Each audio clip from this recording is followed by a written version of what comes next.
केजरीवाल को 10 आम आदमी पार्टी के नेताओं ने दिया धोखा। मान ने खजाना लूटा, रिपोर्ट से खुल गई पोल। बीजेपी का वार, केजरीवाल खेमे में हाहाकार। एक तरफ भगवत मान पंजाब को ले डूबे हैं तो दूसरी तरफ केजरीवाल बुरी तरह से बर्बाद हो गए हैं। इस बार उनकी पार्टी के नेताओं ने ही केजरीवाल की हेकड़ी निकाल दी है। बड़ी खबर यह आ रही है कि बड़ी संख्या में आम आदमी पार्टी के बड़े बड़े नेता बीजेपी में शामिल हो गए हैं। ये खबर सुनने के बाद जहां एक और बीजेपी में जश्न मन रहा है तो दूसरी तरफ केजरीवाल सिर पकड़कर रो रहे हैं। आम आदमी पार्टी में सीक्रेट मीटिंग शुरू हो गई है क्योंकि आगे केजरीवाल का और बुरा हाल होने वाला है। इसके संकेत मिल चुके हैं। जो केजरीवाल आपके राष्ट्रीय पार्टी बनने के जश्न में डूबे हुए थे, हर बड़ी पार्टी को टक्कर देने के सपने देखने लगे थे, आज उस केजरीवाल का सपना चकनाचूर हो चुका है। सबसे बड़ी बात तो यह है कि मध्य प्रदेश में पीएम मोदी के दौरे और रोड शो से पहले वहां केजरीवाल की पार्टी का खेल खत्म हो गया। दरअसल मध्य प्रदेश में सभी सीटों पर चुनाव लड़ने की तैयारी में जुटे केजरीवाल के 10 नेता बीजेपी के खेमे में चले गए हैं, जो केजरीवाल के मुंह पर तगड़ा तमाचा है। दरअसल कुछ दिन पहले ममता मीना बीजेपी से आप में शामिल हुए थे तो केजरीवाल की खुशी का ठिकाना नहीं था और केजरीवाल भी भूल गए थे कि अब बीजेपी उनके साथ कुछ बड़ा करने वाली है। एक के बदले में बीजेपी ने आपके 10 नेताओं को अपने पाले में कर लिया। एमपी में चुनाव से पहले ही केजरीवाल के खेमे में मातम पसर गया है। वहीं आम आदमी पार्टी छोड़कर बीजेपी में शामिल हुए सभी नेताओं का बीजेपी के प्रदेश अध्यक्ष वीडी शर्मा और प्रहलाद पटेल ने जोरों शोरों से स्वागत किया। केजरीवाल को लग रहा था कि झूठ के बलबूते पर उन्होंने पंजाब, दिल्ली हासिल क्या कर ली, आगे वो मध्य प्रदेश, राजस्थान या बाकी चुनावी राज्यों में भी अपना सिक्का जमा देंगे। लेकिन केजरीवाल भूल गए कि जनता उनके झूठ से त्रस्त हो चुकी है। उनकी चालाकी लोग समझ चुके हैं। खुद उनकी पार्टी के नेता केजरीवाल की नौटंकी से परेशान हैं। अभी तो सिर्फ 10 नेता पार्टी छोड़कर बीजेपी के साथ गए हैं। आगे आगे देखिए बीजेपी क्या खेल करती है। वैसे भी मध्य प्रदेश में पीएम मोदी के पहुंचने के बाद हवा ही बदल गई है।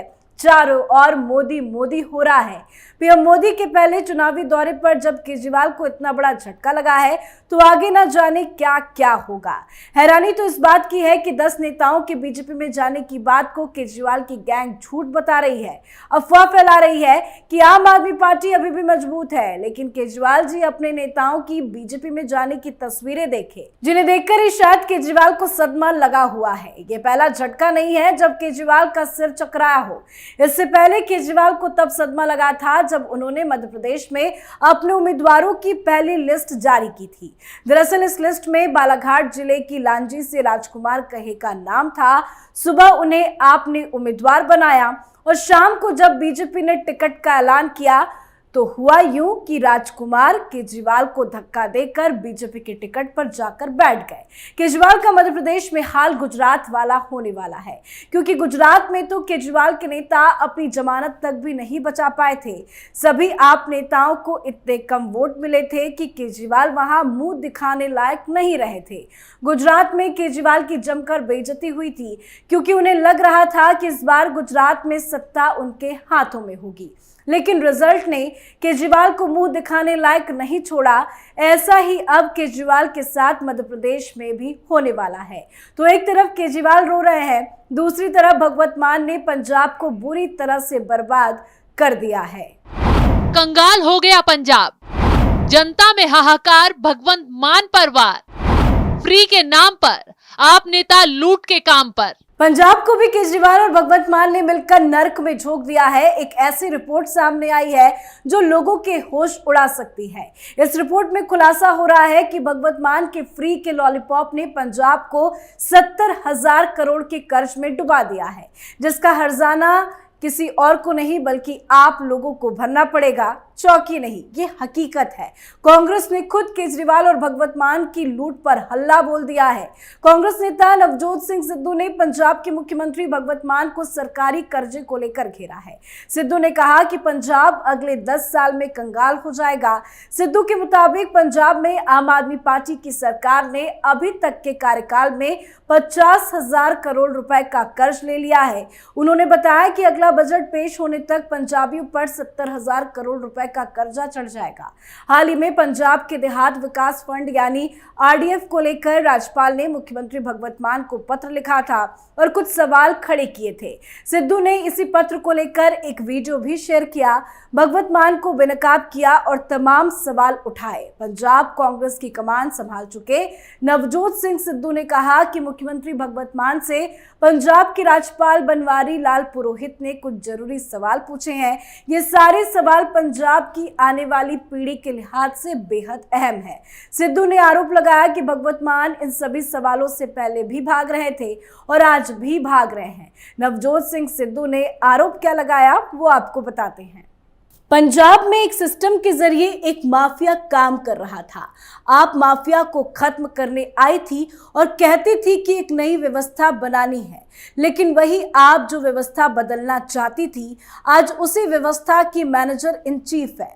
उनकी नीति यह है कि पंजाब चाहे बर्बाद हो जाए लेकिन वोट बैंक की नीति मजबूत रहे। सिद्धू ने साफ साफ आरोप लगाया है कि आम आदमी पार्टी पंजाब की सत्ता में झूठ बोलकर आई थी, माफिया खत्म करने का वादा किया था, लेकिन खुद ही माफियाओं की गुरु बन गई है। ये काम सिर्फ पंजाब ही नहीं दिल्ली वालों के साथ भी हो रहा है।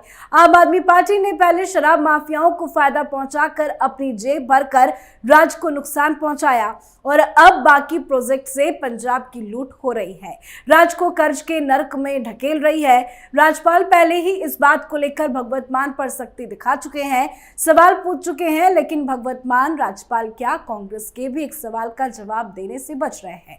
इसी के साथ कांग्रेस नेता नवजोत सिंह सिद्धू ने बड़ा धमाका करते हुए भगवत मान सरकार पर बेहद ही गंभीर आरोप लगाए और कहा, कैग की रिपोर्ट कहती है कि अगले 5-10 साल में पंजाब दिवालिया हो जाएगा और इसके सामने कोई रास्ता नहीं है। राज्य का ऋण से जीडीपी अनुपात 50% के करीब है, जो राष्ट्रीय औसत से बहुत अधिक है। राज्य का कर्ज अब अस्थिर स्तर पर है। पंजाब के राज्यपाल ने मुख्यमंत्री को लिखे पत्र में स्पष्ट किया है कि मौजूदा भगवत मान सरकार के 1 साल 6 महीने में लिए गए कर्ज में 50,000 करोड़ रुपए की बढ़ोतरी है। अगले मार्च तक ये बढ़कर 70,000 करोड़ रुपए हो जाएगा। आपकी भगवत मान सरकार कर्ज लेने के मामले में फरारी पर सवार है। इसके बाद सिद्धू ने जो खुलासा किया है वो और भी ज्यादा चौंकाने वाला है। उन्होंने साफ तो कहा है कि पंजाब के लोगों के लिए पंजाब में कोई अवसर नहीं बचा है। जो लोग बाहर विदेशों में बैठे हैं वो $200-300 पंजाब में अपने परिवार को भेजते हैं और उससे काम चल रहा है, लेकिन उन पर भी तलवार लटकाई जा रही है। यही हाल रहा तो आने वाले वक्त में यहाँ से लोग अपने गुजारे के लिए जमीनें बेचकर चले जाएंगे। इसके साथ ही भगवत मान सरकार पर आरोप लग रहे हैं कि पंजाब में रेतों के ट्रकों से 5,000 और 7,000 रुपए का गुंडा टैक्स वसूला जा रहा है। ये सब सरकारी खजाने में नहीं बल्कि इन आप नेताओं की जेबों में जा रहा है। पंजाब में माफिया फल फूल रहा है। चंडीगढ़ के आसपास बड़े लोगों के अवैध तौर पर कब्जाई गई 25,000 एकड़ से ज्यादा की जमीन पर कोई कार्रवाई नहीं की गई। पीएसपीसीएल पर कोई श्वेत पत्र नहीं, कोई उत्पाद शुल्क आयोग नहीं, कोई खनन नीति नहीं, बस चारों तरफ से लूट मची हुई है। चौंकाने वाली बात तो यह है कि भगवत मान कुर्सी पर बैठकर सिर्फ तमाशा देख रहे हैं, अपनी जेब भर रहे हैं, खुद भी ऐश काट रहे हैं और केजरीवाल साहब को भी मजे करवा रहे हैं, क्योंकि पंजाब की सत्ता चलाने का रिमोट तो वैसे भी केजरीवाल के पास ही है। उनके बिना आदेश पर राज्य का एक पत्ता भी नहीं हिलता।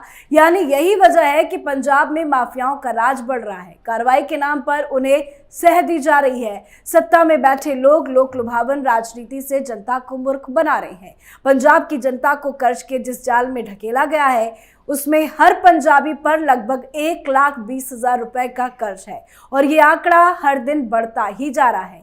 क्यों? क्योंकि भ्रष्टाचार को संरक्षण देने वाले सत्ता में बैठे लोग खर्च के लिए कर्ज लिए जा रहे हैं, जबकि राजस्व को जेब में डाल लिया जा रहा है, जिससे पंजाब में भयावह स्थिति पैदा हो गई है, लेकिन कोई सूद लेने वाला नहीं बचा। तो आने वाले वक्त में पंजाब की बर्बादी बिल्कुल तय है। पंजाब की जनता में बस हाहाकार मचने वाला है। हल्ला बोल में आज के लिए फिलहाल इतना ही। कल किसी और नए मुद्दे के साथ हाजिर होंगे।